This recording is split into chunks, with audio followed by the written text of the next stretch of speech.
West Wales overnight. That, of course, means there'll be a lot more cloud in the sky on Tuesday night into the start of Wednesday compared to previous nights. And so any frost and fog tending to be more limited, not entirely out of the question, just not as widespread as recent mornings. The cloud and showery rain moves south across central and southern parts during Wednesday morning, quite quickly clearing so that after lunch many places are in the bright or even sunny skies behind the weather fronts. Showers follow, those showers turning wintry across northern Scotland, and then on Thursday into the east of England as well as eastern Scotland. It's going to feel cold on Thursday and Friday, but there will be some sunshine.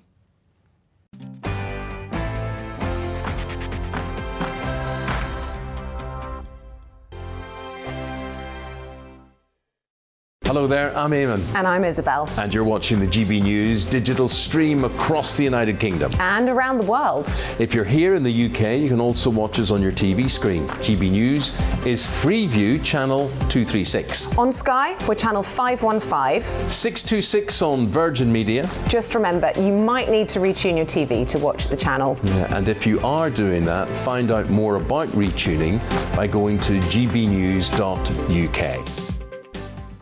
Join my show Farage, 7 p.m. till 8 p.m. Monday through Thursday, and there you will get opinion, analysis, debate, and I'll cover stories that nobody else dares to touch. And then for the last 15 minutes, talking pints. We're over a drink. We have a civilised conversation with someone. We very often disagree, but we do it in a grown-up way.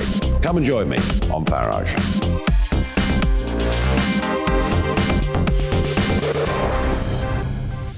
I'm Dan Wootton. Join me Monday to Thursday from 9 to 11 for the feistiest and most fun news debate on TV, where free speech reigns. I'll bring you a sharp take on the day's biggest stories, bombshell newsmaker interviews, and A-list guests. And I guarantee you, no spin, no bias, no censorship, and no reason to go to bed. That's Dan Wootton tonight, Monday to Thursdays from 9 on GB News. Hello there, I'm Eamon Holmes. And I'm Isabel Webster. And we hope you can join us for Breakfast with Eamon. And Isabel. You make me laugh out loud, belly laugh. Is that important first thing in the morning? Yeah, absolutely. And there's me trying to be deadly serious. News is a serious business. Yeah, I have to rein you in sometimes. Well, it doesn't stop us laughing at it. It doesn't stop us having an opinion on what's going on. Yeah. And it certainly will not stop us reflecting what you think. Weekdays from 6 to 9:30 on GB News.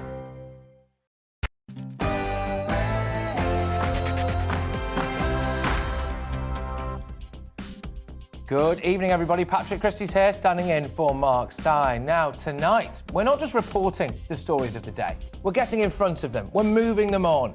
We will be getting ahead of the news. The government rolls out so-called Operation Red Meat in a bid to save Boris Johnson's job. I'm speaking to a former top advisor to the now Prime Minister to ask, well, hey, it's all well and good Boris floating some truly conservative policies, but is Boris actually a true conservative himself? Now, Nadine Dorries has also gone to war with the BBC. She's announced the licence fee will be frozen and even hinted that it may be scrapped in a few years' time. As many BBC big shots start crying into their herbal tea about this, we have our big debate on whether or not the BBC really is value for money.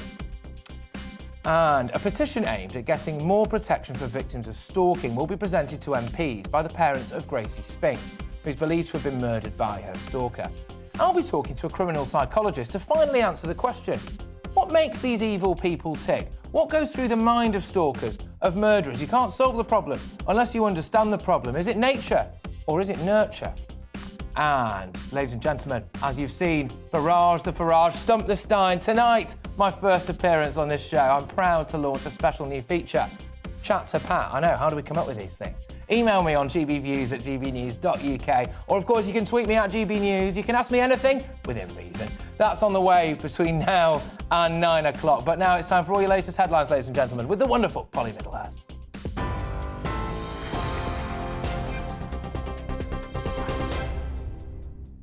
Patrick, thank you. The top story. The Home Secretary says the UK is sharing intelligence with the United States following the synagogue terror attack in Texas. Malik Faisal Akram, a British man from Blackburn in Greater Manchester, was shot dead in the United States after holding 4 people hostage during a 10-hour standoff on Saturday. His brother says he was suffering with mental health issues.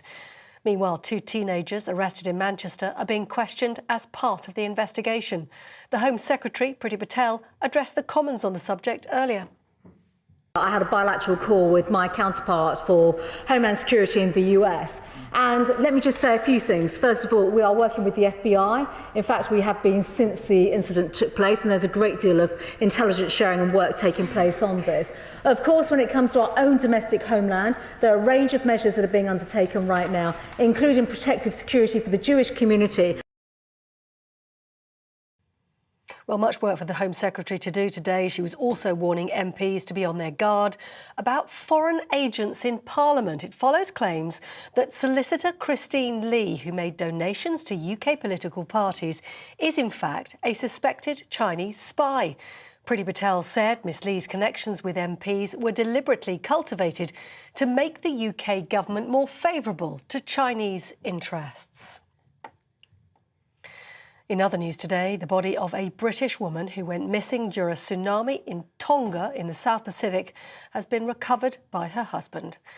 Angela Glover, originally from Brighton, was swept away by extreme waves as water inundated the Pacific island following an undersea volcanic eruption. Her brother said she was trying to rescue her dogs from her animal rescue shelter when she disappeared. Police investigating the murder of Aisling Murphy in Ireland say they've made significant progress in the case. The 23-year-old primary school teacher was killed during a morning run on the banks of the Grand Canal in Tullamore last Wednesday. Police are now asking anyone who saw a man dressed in a black tracksuit top and bottoms with a large white stripe or writing on the side to come forward. And there are also growing concerns today for the welfare of an 18-year-old woman who disappeared at the weekend. Marnie Clayton from Bracknell was last seen leaving a nightclub in Windsor at 2 o'clock on Sunday morning. Police are appealing for help with that as well, saying her disappearance is out of character. Well, as you've been hearing today, the Culture Secretary has confirmed the BBC licence fee will be frozen for at least the next 2 years. That's despite BBC bosses insisting there is a strong case for taxpayers to continue investing in the corporation. Nadine Dorris wants to find a new funding model for the British broadcaster. On your TV, online and through your radio using DAB+, you're with GB News. Now, more from Patrick Christy.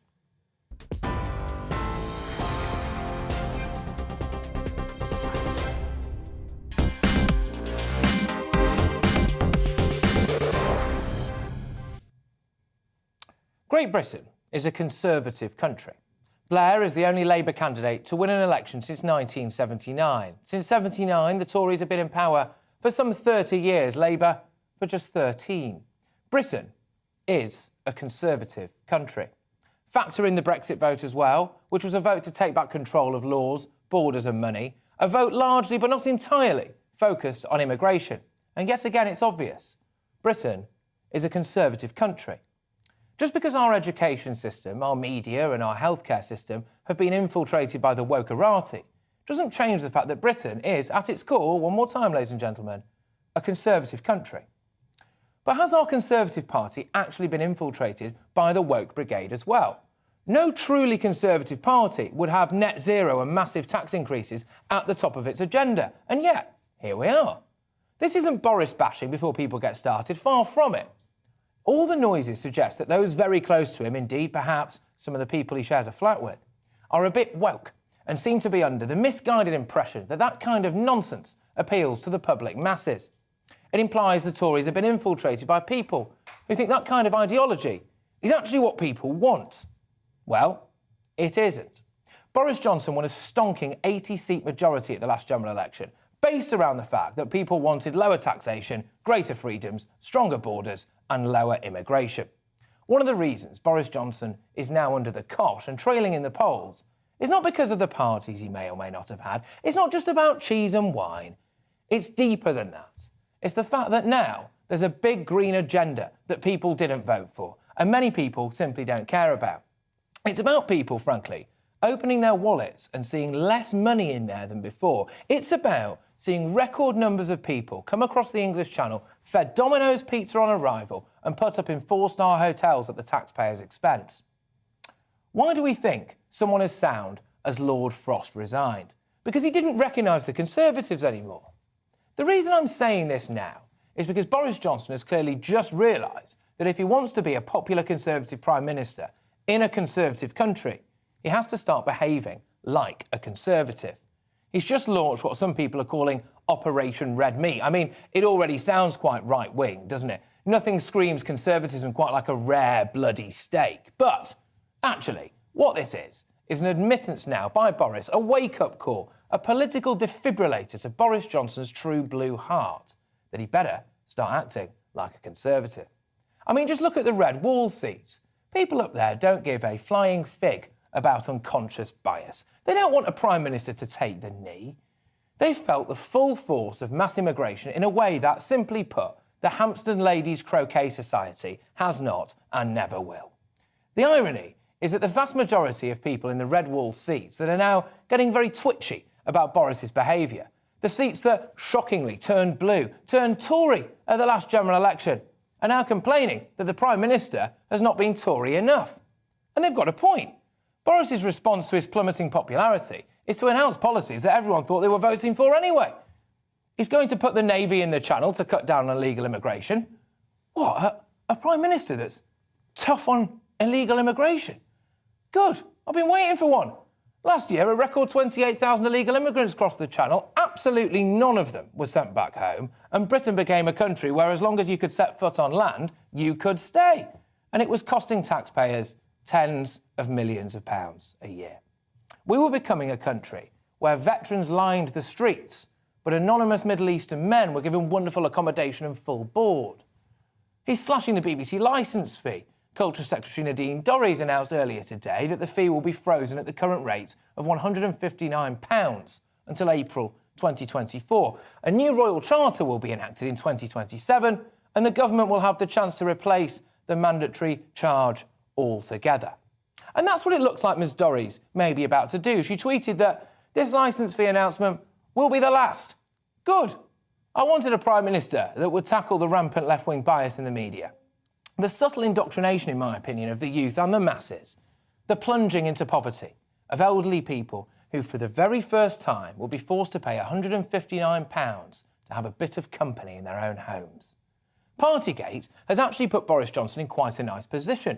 We were told, weren't we, that he was being lent on, apparently, by these lefty, overcautious doctors. He was being bombarded with modelling from people with socialist tendencies who were doom-mongering. Right, well, OK, then, if that was true, well, he can't impose any more restrictions now, can he? Because it's emerged he may have broken the rules himself. All right, that's great. That means we should be out of this thing ASAP. In fact, out of it before any other country in Western Europe. What a national triumph.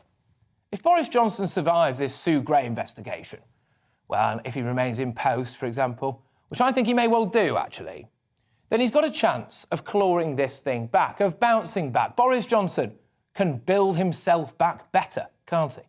How does he do that? Kick these woke infiltrators to the curb, stop appealing to the metropolitan eco-warriors, and start behaving like a proper Conservative, the man people voted for.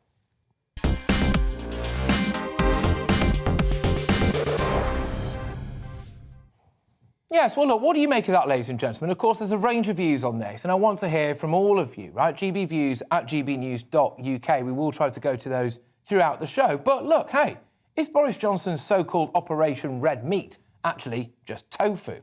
Are these new Conservative policies going to be enacted? Is Boris Johnson actually a Conservative?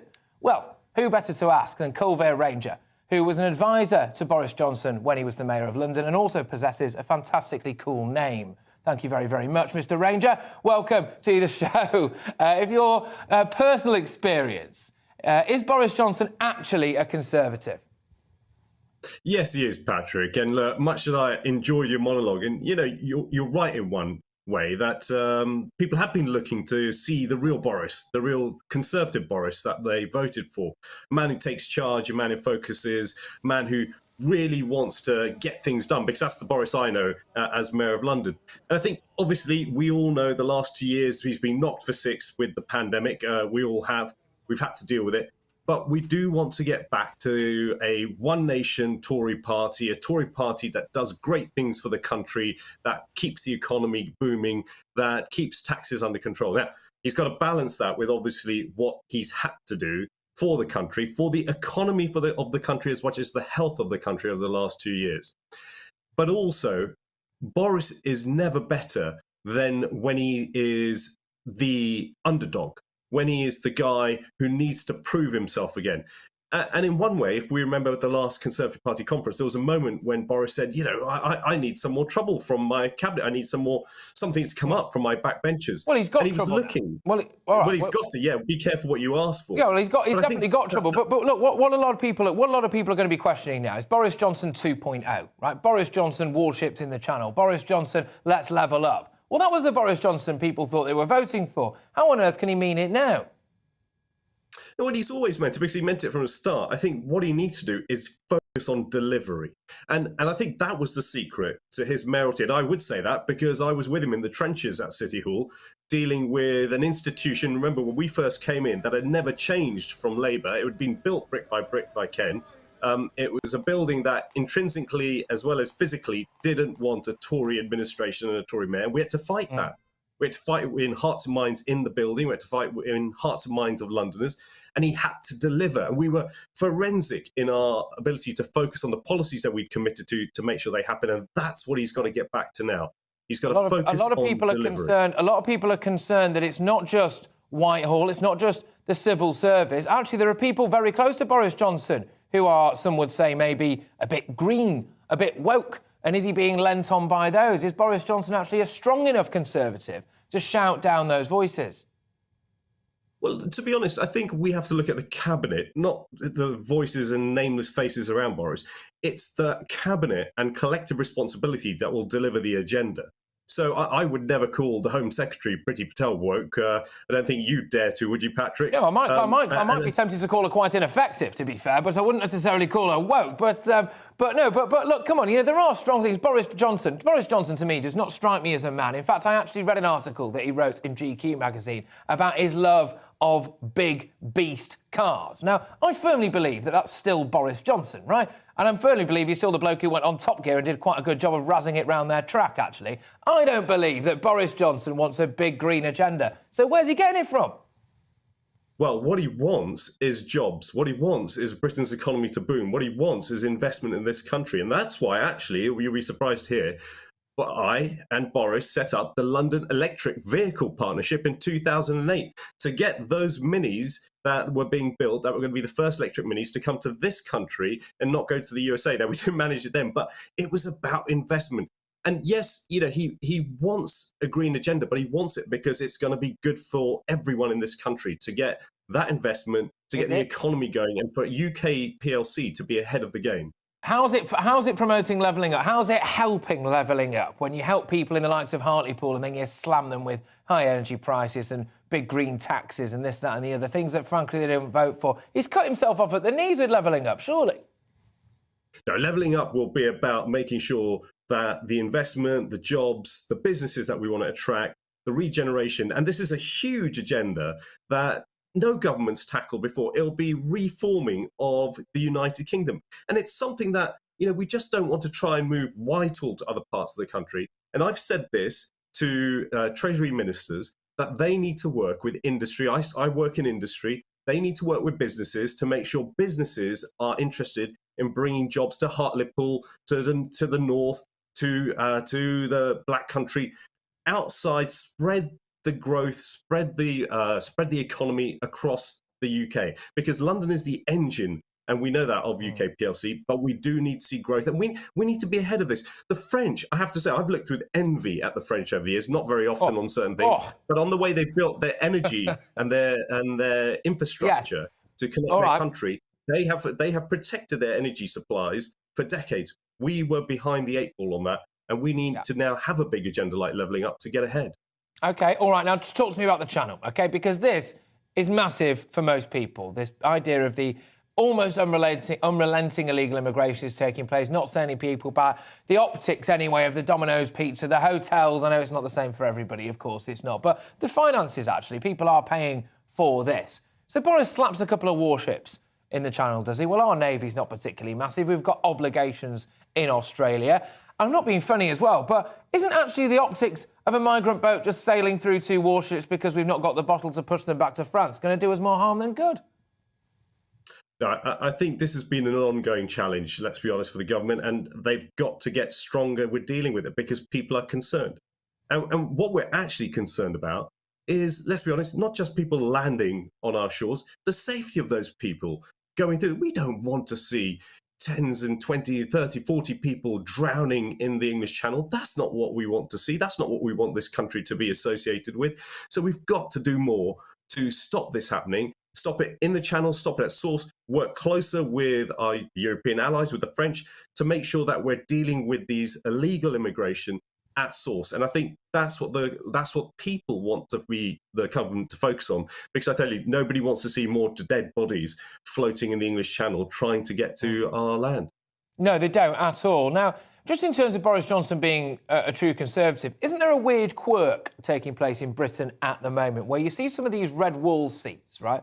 And actually, traditionally Labour, pretty much, some of them always pretty much Labour, actually, and then they go blue, right? And now what they're harking for, frankly, is a Prime Minister who's more Conservative than he is, who's as Conservative as these people who used to be voting Labour were. It's a strange place for British politics, isn't it? Do you think that Boris Johnson understands the mind of the northern man and woman enough?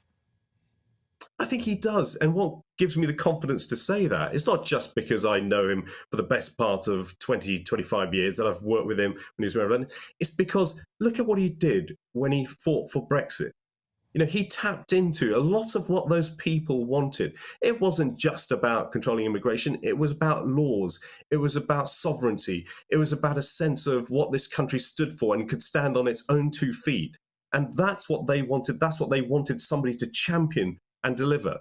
Now, a lot of people disagreed with Boris Johnson at that point. When he came out in support of Brexit, when he led that campaign, I think it's clear to say that at least half the country disliked him, if not more than that.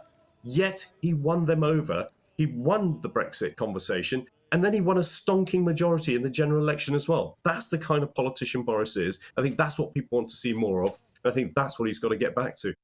I spoke to a prominent backbench MP earlier today. He said, look, it's time for substance. We liked Boris, we'd like to go for a pint or 3 with Boris, but actually we do want someone now that maybe has a little bit more credibility. And even the name of someone like David Davis, for example, was floated as that. Boris Johnson might struggle there, Martin, see, because David Davis is a Conservative and he also seems trustworthy. For those of us with long memories, I remember David Davis standing in the leadership campaign against David Cameron in 2005. He was meant to be the out-and-out successor to Michael Howard. That didn't happen, and we all know the history from then. David Cameron came with a fresh vision for this country. In fact, he came with a vote blue, turn green agenda, if you remember back then. But what we're talking about now is different times, different politics. We have a Conservative Prime Minister who has won unprecedented election after election after election when he stood. And I think the Conservatives need to remember that. They also need to remember that there has been a global pandemic for the last couple of years, and this Prime Minister, this government, generally seem to have made the right decisions on the big calls to get this country through and put us ahead of other countries in terms of rebuilding and bouncing back from this pandemic. So let's focus on that. Yes, there are problems. Yes, there are things he should absolutely take responsibility for and has apologised, but he's got the right big agenda. He does need to work on delivering it. Kulveer, I've thoroughly enjoyed this, I must say. Thank you very much. Great to have you on the show. Let's speak again very soon, OK? Kulveer Ranger there. Of course, he was a former advisor to Boris Johnson when he was the Mayor of London and, of course, has been a long-standing ally, there we go, of Boris Johnson. Now, up next, ladies and gentlemen, as the government is accused of attacking the BBC to distract from Partygate, we ask, is the BBC still delivering value for money? Stay tuned.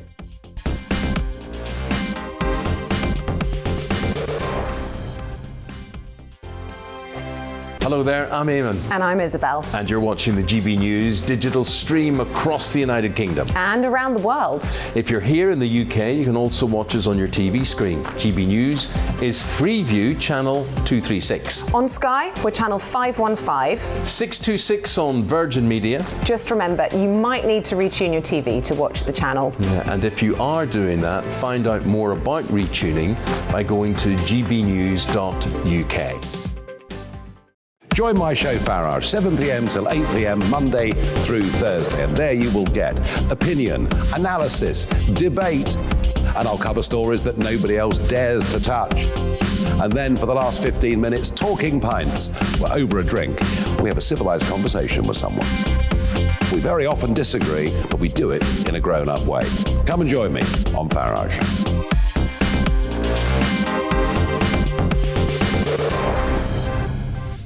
I'm Dan Wootton. Join me Monday to Thursday from 9 to 11 for the feistiest and most fun news debate on TV, where free speech reigns. I'll bring you a sharp take on the day's biggest stories, bombshell newsmaker interviews, and A-list guests. And I guarantee you, no spin, no bias, no censorship, and no reason to go to bed. That's Dan Wootton tonight, Monday to Thursdays from 9 on GB News.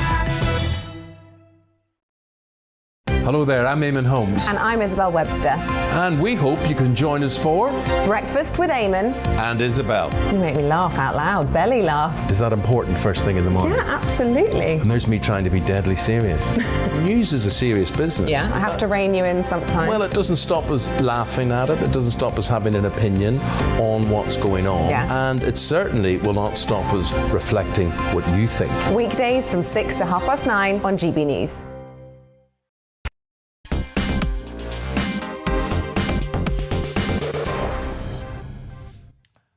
Evening, everybody. Now, let's turn to some of your reactions. This is all about you at the end of the day, isn't it? Now, you may have heard that we'll be playing the national anthem every morning at 1 minute to 6. We played it in the last hour there. Nigel Farage really kind of introed it, didn't he? Announced its launch, as it were. So here's what you've been saying. Now, on email, Janet says, I'm not ashamed to say the tears were pouring as I watched pictures of the UK.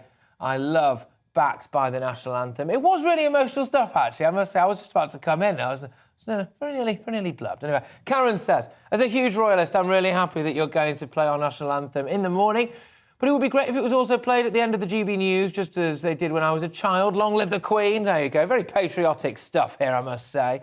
Now, on Boris Johnson, I started, didn't I, by giving my views anyway on whether or not Boris Johnson is actually a Conservative. It'd be nice if he was, given that he's leader of the Conservative Party and people voted for a Conservative government. But Alan on Twitter says, it is absolutely time Boris Johnson started behaving like a Conservative. If he doesn't, he'll pay the price, and heavily too. I'm inclined to agree with you there, Alan. Dave, on email, he says, the British public won't stand being hit in the pocket. Here we go. This is a classic one. Fuel costs and green initiatives are a big no-no. I'm a Conservative, but I've had enough. And you know what? You and everybody else. And that's a big turning point now. We talk about levelling up, don't we? We talk about all these things, you know, fewer taxes, etc. We've had more taxes. And levelling up so far has meant that people have been clobbered, some of them anyway, with this big green agenda. And when people open their wallet and they see less notes in there, see fewer notes in there, well, I'll tell you what, anyone would be in trouble, weren't they? Ray's been in touch. The whole green agenda is aimed at winning the millennial vote. Boris is not interested in older Conservative voters like me, only now when he's in trouble. That is another cracking point. Look, let's be honest, a lot of the Tory vote are not elderly, it's fair to say, but I think a lot of people buy their first house and start to maybe kick on in life and frankly tend to maybe, a lot of the time anyway, move right? That seems to be a general pattern. I'm sure someone will correct me if I'm wrong on that, but that's my anecdotal evidence anyway. And if you neglect those people and start appealing, frankly, to the people who are very unlikely to vote Tory anyway, i.e. the 20 to 25, 30s, then, yeah, you probably are in a bit of trouble, I think. Anyway, Jean. Well said, Patrick. Thank you very much, Jean. Couldn't agree more. Yes to Boris being Boris. He can do this. Come on, Boz. Get back in gear. And this is the point, right? People go, oh, it's Boris bashing. Oh, you're just like the BBC. Well, hang on a minute. No, fair play for credit where credit's due.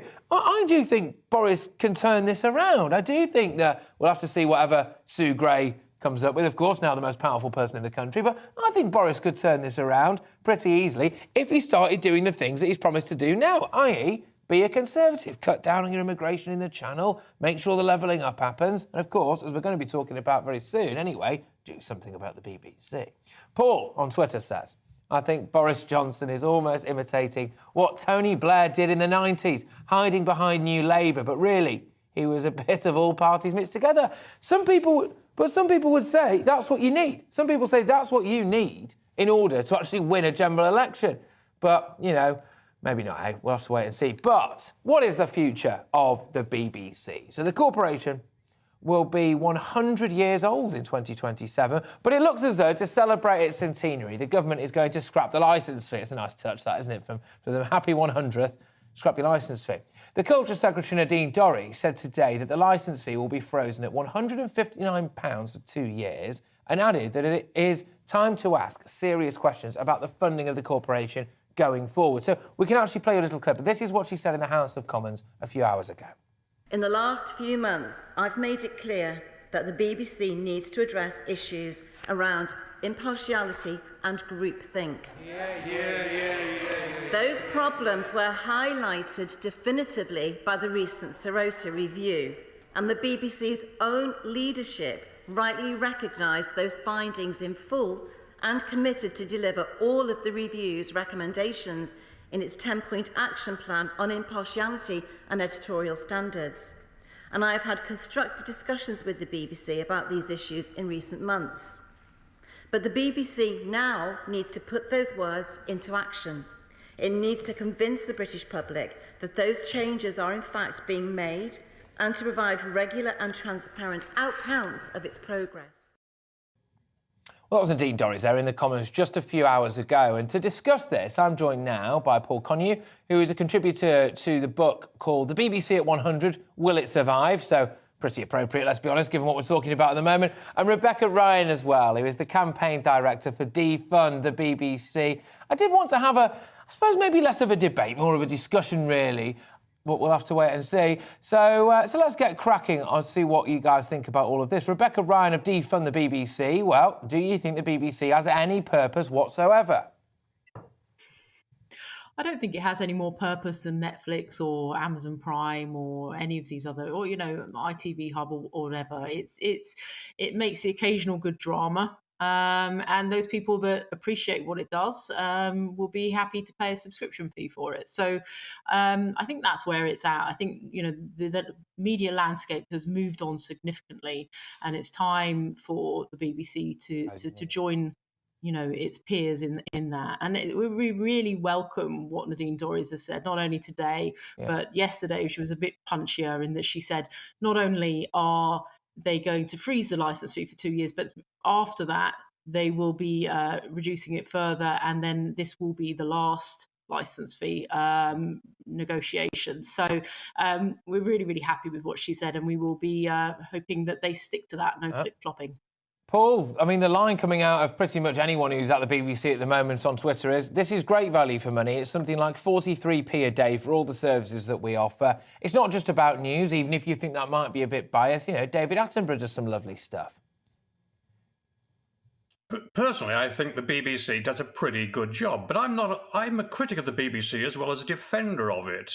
And Nadine Dorries came to the House this afternoon shape-shifting, rather like Boris Johnson's a shape-shifter, because what she briefed out yesterday via the Mail on Sunday and then on Twitter, and obviously infuriated the Speaker because this should have been done in Parliament, it was rather different from what she was actually saying in the House. And it's also a little presumptuous on her part to have said yesterday that the licence fee effectively ends in 2027, when in fact, who knows who will be in government in 2027, let alone what chance Nadine Dorries would still be Culture Secretary. Well, one of the things I'm from what was going on with the timing here. This is all part of Operation Red Meat, or perhaps Operation Dead Meat.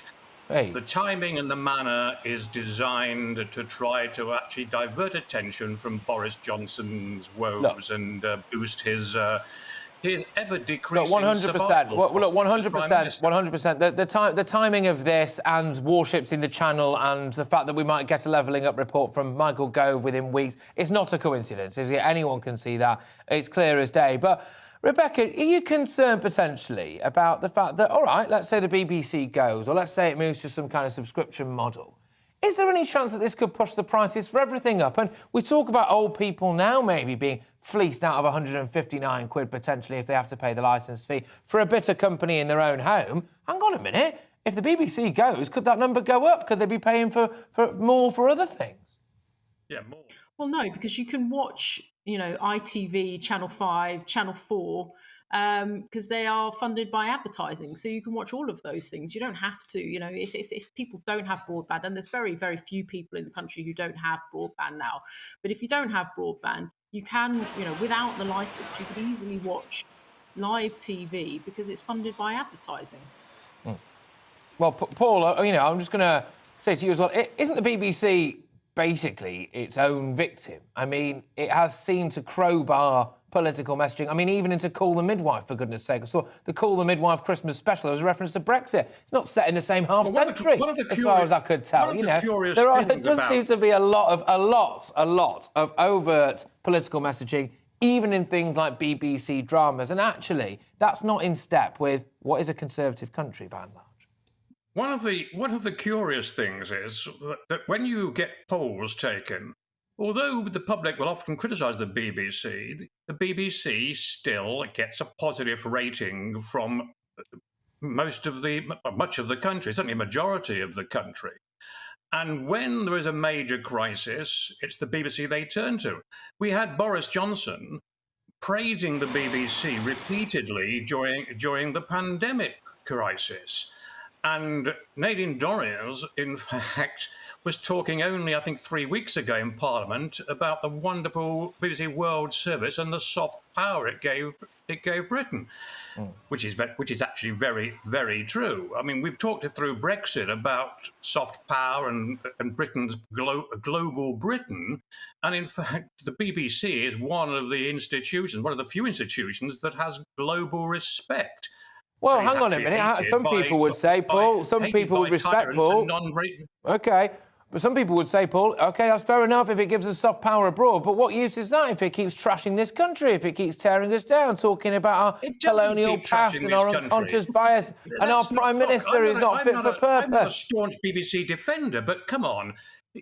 When you look at it, the right think the BBC is too left, and the left is complaining the BBC is too right. You've only got to look at social media to actually see that.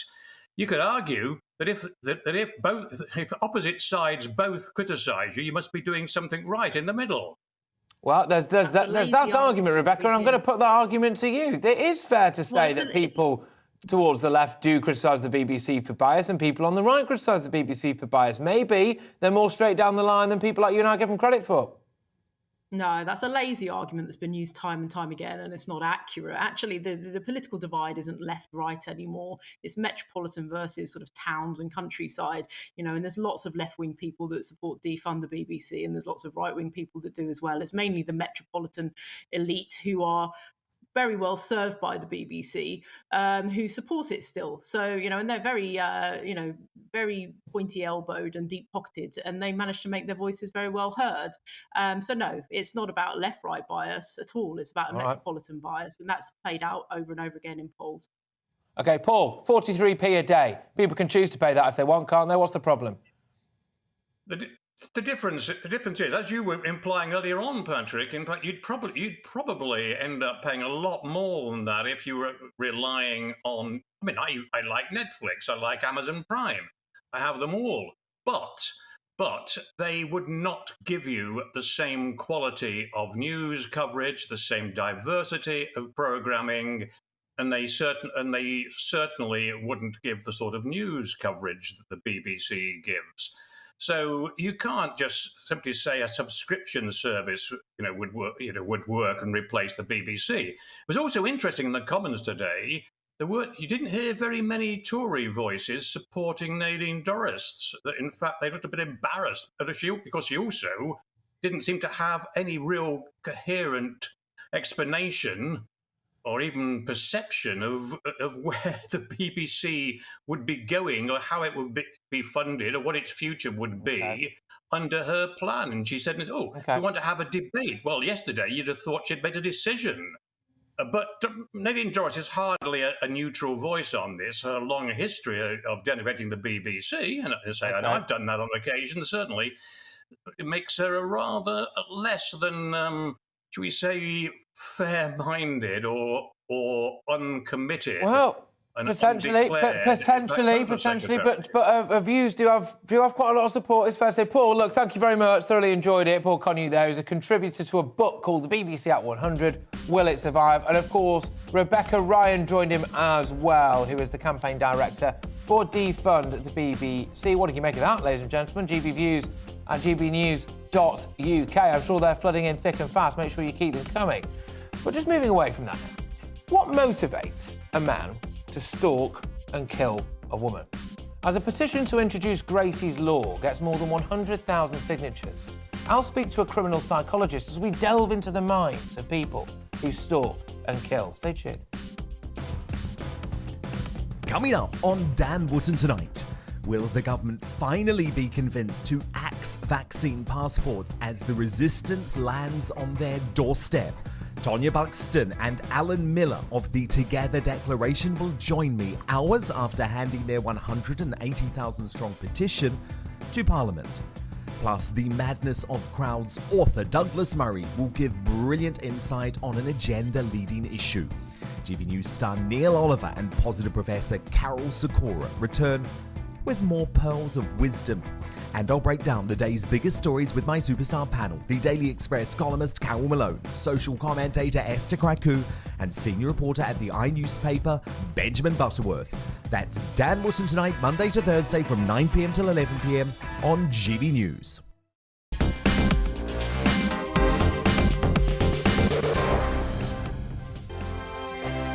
Hello there, I'm Eamon. And I'm Isabel. And you're watching the GB News digital stream across the United Kingdom. And around the world. If you're here in the UK, you can also watch us on your TV screen. GB News is Freeview channel 236. On Sky, we're channel 515. 626 on Virgin Media. Just remember, you might need to retune your TV to watch the channel. Yeah, and if you are doing that, find out more about retuning by going to gbnews.uk. Join my show Farage, 7 p.m. till 8 p.m. Monday through Thursday. And there you will get opinion, analysis, debate, and I'll cover stories that nobody else dares to touch. And then for the last 15 minutes, talking pints. We're over a drink. We have a civilized conversation with someone. We very often disagree, but we do it in a grown-up way. Come and join me on Farage.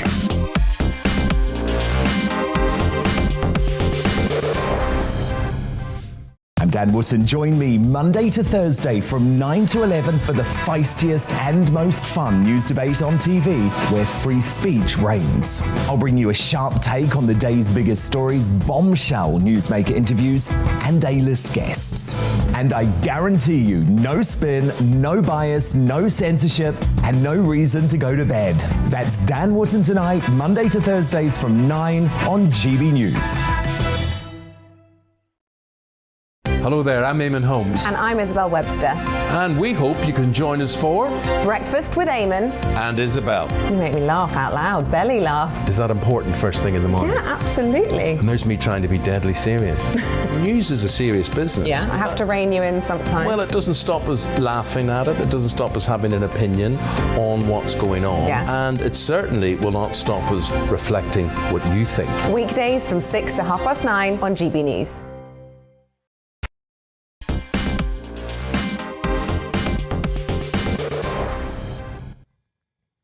Welcome back, everybody.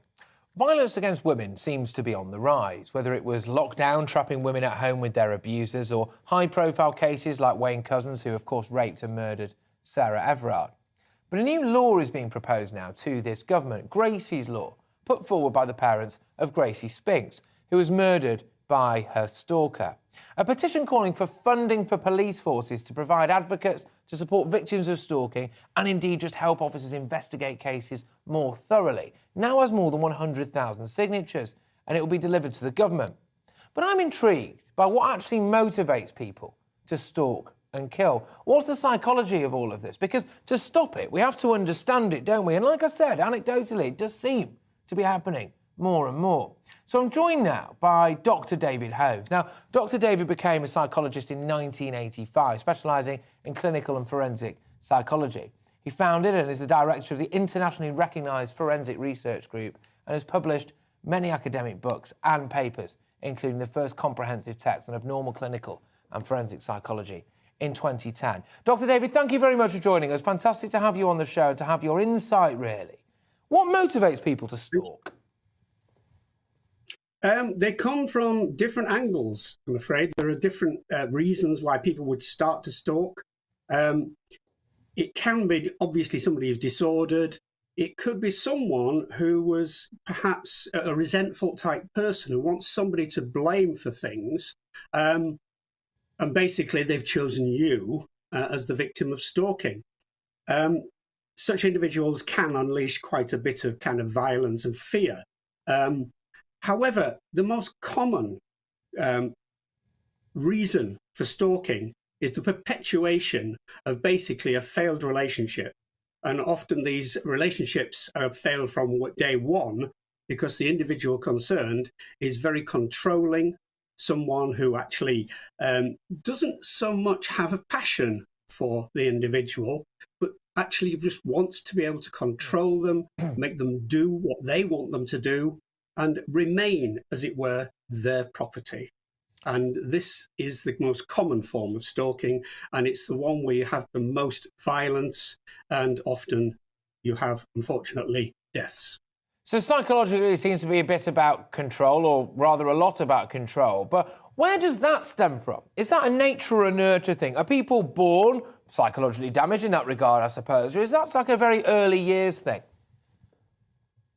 It's something that you can be born with a predisposition to.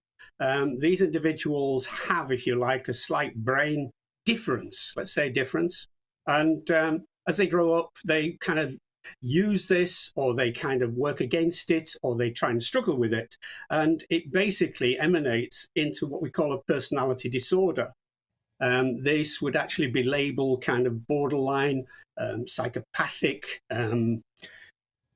Basically, people who struggle to have a normal relationship with other people without utilizing some form of threat, some form of control, way beyond that which you would find in an average normal person who has a successful relationship. These individuals aren't just simply people that fail at relationships. These are people who can destroy relationships, and often will pick a victim who is a nice, nurturing, pleasant individual who could and probably should have a very, very pleasant relationship with their chosen partner. And when it crosses over, as it all too often very unfortunately does, into murder, right? What's the switch that goes off there? Because that, to me anyway, seems like an absolutely massive leap. The idea that you might stalk someone, you might obsessively message someone, you might follow them wherever they go, but then deciding to actually commit murder, that seems like a huge step forward.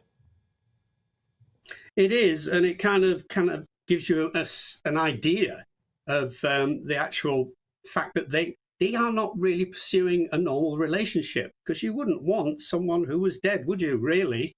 It doesn't really fulfill the criteria for having a successful relationship.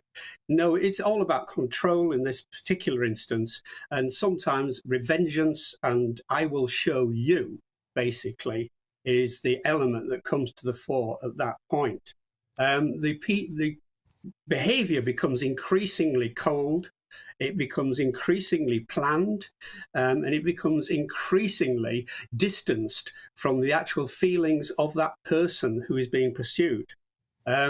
They will be pursued in all sorts of ways, and they will be terrorized. It's what you call psychological terrorism.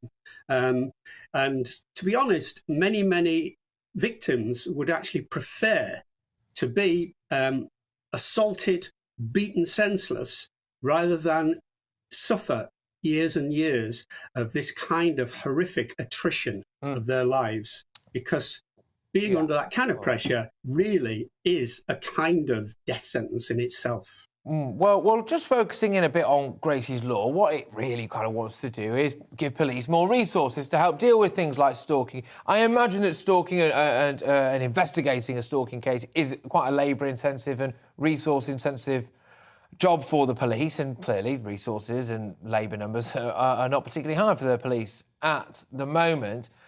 Do you think the police are able to stop it? Do you almost need a psychologist to see it? I mean, it's a very difficult thing, I would imagine, even with resources and manpower, for police to always get right, isn't it? I would imagine it would be almost impossible to have sufficient resources to compensate for the police not really fully understanding what they're dealing with. We have had many, many attempts to inform the police. A colleague of mine, Hamish Brown, he produced a leaflet for the police to educate them on this many years ago.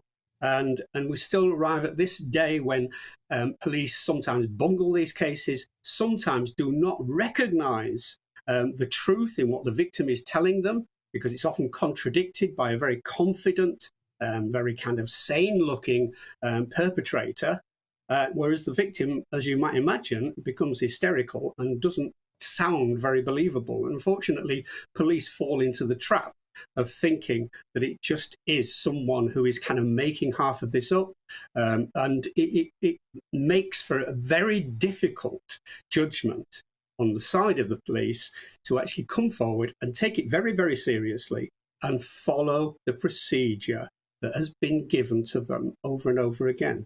Unfortunately, where the resources probably are needed is actually making sure that every police officer in this country is aware, trained in, and has a good understanding of the dynamics of stalking and the actual problems of the victim and how they express themselves, so that they can recognise it rapidly and do the most important thing is to prevent it progressing to murder, etc. How many of these people are there out there? Are there actually loads of people who have the inclination to be stalkers, who could indeed be murderers, who have this kind of psychological issue, who manage somehow to keep it in check? Are these numbers growing? To say whether the numbers are growing is difficult, because we do kind of catch more and more of them progressively as we become more aware and this kind of process of educating the police improves.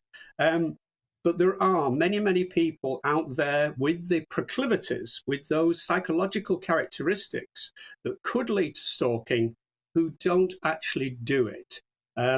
It's kind of like what holds them back is the reality of the situation they're in. They don't particularly want to rock the boat in the relationships, who will give ground, and they will, behave more and more as a normal person should. However, there are people who are out there, and in great numbers, unfortunately, who will repeatedly do this. They may be involved in domestic violence, they may be involved in stalking, but it's often the same controlling behaviours that actually do lead to both outcomes. It isn't that uncommon. It's common if you want to count the number of victims. At some point in their lives, females, let's say 75% of them, that's of all females, will have encountered some form of stalking, controlling behaviour. Yeah, absolutely. Are they? Do they tend to be very intelligent, these people? Do they tend to have an above average IQ, or is that not quite this kind of person? I wouldn't like to say they were super intelligent, but they are more intelligent than your average criminal. They're more tenacious than the average criminal, and they are much quicker to hide their behaviours, and they're more aware of what they're doing wrong and being able to cover it up than your average criminal. And they will often try and accuse their victims of stalking them, believe it or not.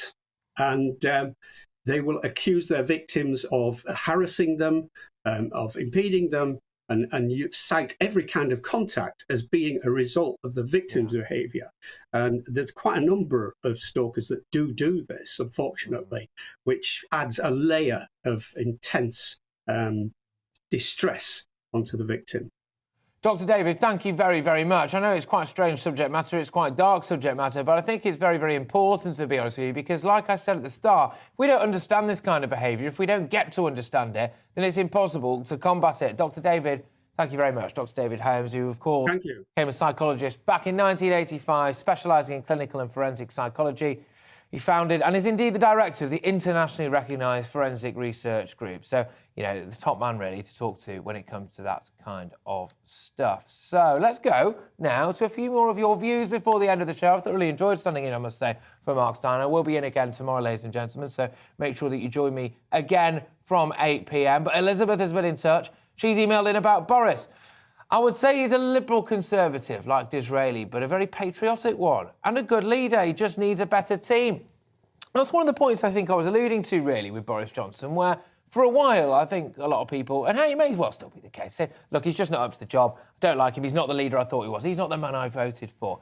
Well, maybe part of it is the team around him, for example. Maybe he needs to get rid of it. And that's why I was talking about the wokerati. Has the Conservative Party been infiltrated by people who do genuinely believe that the biggest issue on everyone's lips is the big green agenda? I'm not sure that it is, frankly, but anyway. On the BBC, Andrew's emailed in to say, your contributor makes a point in the BBC's favour that it exercises soft power abroad.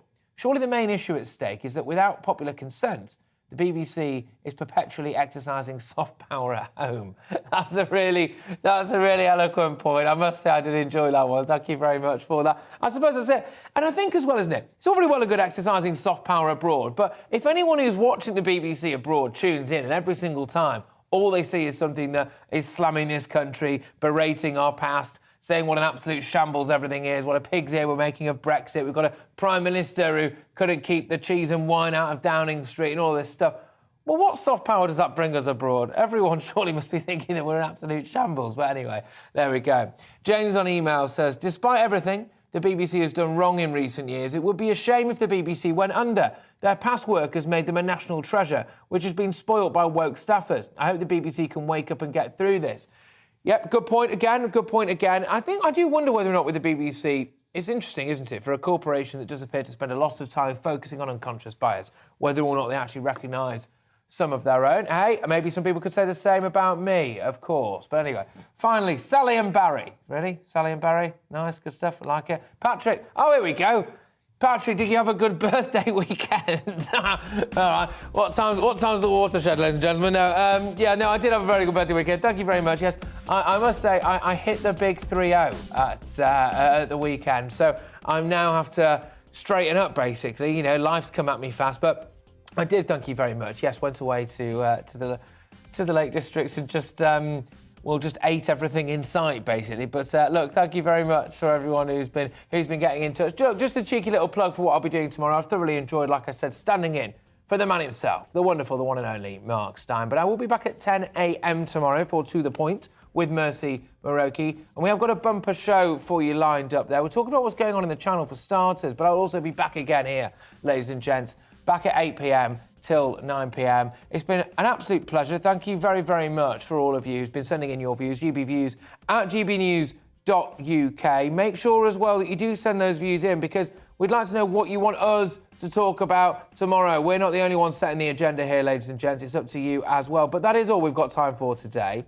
I will be back, as I've said, at 10 a.m. tomorrow and then again at 8 p.m. tomorrow evening. Next up, it's the wonderful Dan Wootton, whose suntan, by the way, I must say I'm very jealous of. But first, it's the weather. Hi there. We keep the widespread clear skies overnight, and of course at this time of year that means temperatures will drop like a stone, widespread frost and fog forming. But cloudier weather towards the far north will tend to keep things frost and fog free here. That's where the mildest air is, coming around the top of this area of high pressure, but of course near the centre of the high with light winds and clear skies. Widely foggy conditions for much of central and eastern England in particular, some very dense fog forming quite quickly after the sun goes down. Some fog patches in the south and southwest. However, here there'll also be some low cloud drifting in from the south, so that will complicate things. But a cold night for many, touch of frost in eastern and southern Scotland, Northern Ireland, but widely across England and Wales. Temperatures in towns and cities -2, in the countryside -5. Freezing and foggy first thing then. But as cloud drifts in from the south, well, that will tend to lift the fog in places. 1 or 2 patches holding on into the afternoon in the east of England, for example. Otherwise, a lot more cloud around, I think, compared to Monday afternoon. And that cloud thick enough by the end of the afternoon in western Scotland and Northern Ireland to give some showery outbreaks of rain. The rain turning more persistent later as a bunch of weather fronts sink southeastwards across Scotland and Northern Ireland, pushing the cloud and rain then into northern England, parts of West Wales overnight. That, of course, means there'll be a lot more cloud in the sky on Tuesday night into the start of Wednesday compared to previous nights. And so any frost and fog tending to be more limited, not entirely out of the question, just not as widespread as recent mornings. The cloud and showery rain moves south across central and southern parts during Wednesday morning, quite quickly clearing so that after lunch many places are in the bright or even sunny skies behind the weather fronts. Showers follow, those showers turning wintry across northern Scotland and then on Thursday into the east of England as well as eastern Scotland. It's going to feel cold on Thursday and Friday, but there will be some sunshine.